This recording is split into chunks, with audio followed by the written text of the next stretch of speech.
So Ludovic, this program you have with the Esa-Pekka Salonen Violin Concerto, Barber, second essay for orchestra, and the Tchaikovsky Fourth Symphony is, to my mind, all over the map. Oh, it is.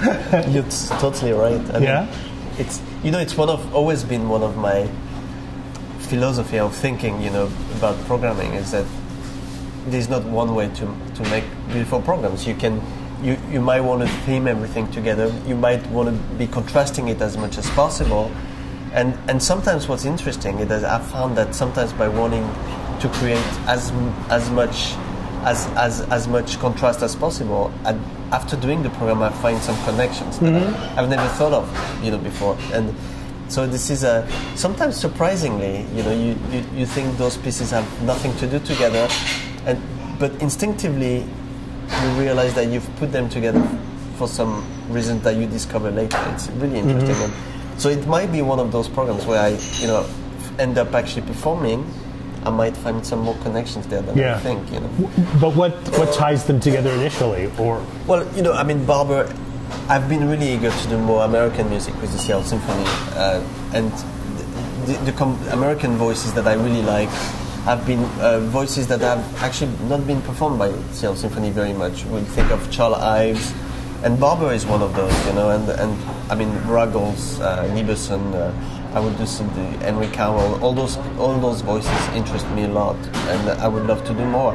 So Barber was a nice kind of opening piece that I was keen on doing. I always loved that essay for some reasons. Tchaikovsky, there can almost be a manic energy about Tchaikovsky. I remember playing it once in a cello section under Conductor, and we were listening to our recording, and he just said, Tchaikovsky is so neurotic. He's just, so on the hairy edge of control sometimes. Do you hear him that way, or is that an important quality to infuse in a performance? I think I see it almost as sometimes I tease the orchestra when we work on Tchaikovsky, because every orchestra has this kind of instinct to give it a very passionate reading and abandon themselves in it. And for me, I always call him like the Russian Mozart, because I don't know. I find in performing Tchaikovsky, you need to bring a certain classicism to it. I find not only in the discipline of the sound, but in the form. I find this, especially in the Fourth Symphony, I think 6 you can just abandon yourself a little more, but I find the Fourth is actually a very clean piece of music that has this very classical structure. And so I'm always more tempted to approach Tchaikovsky with a little more control, maybe, than instinctively you would do. And, so this is rather my approach to it. I see. Yeah, and Tchaikovsky would have liked the fact that you call him the Russian Mozart. think of Rococo variations. This is clearly inspired by the classical era, and.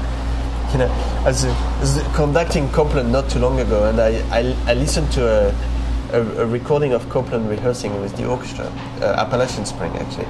It was interesting. He spent 20 minutes telling the orchestra, don't play this very simple. Don't put any drama in this.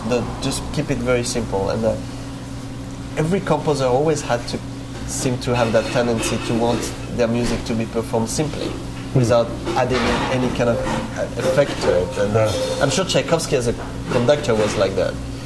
Very fast tempo, I'm sure, very clean and very brilliant, but never too much self-indulgence, I guess. Interesting.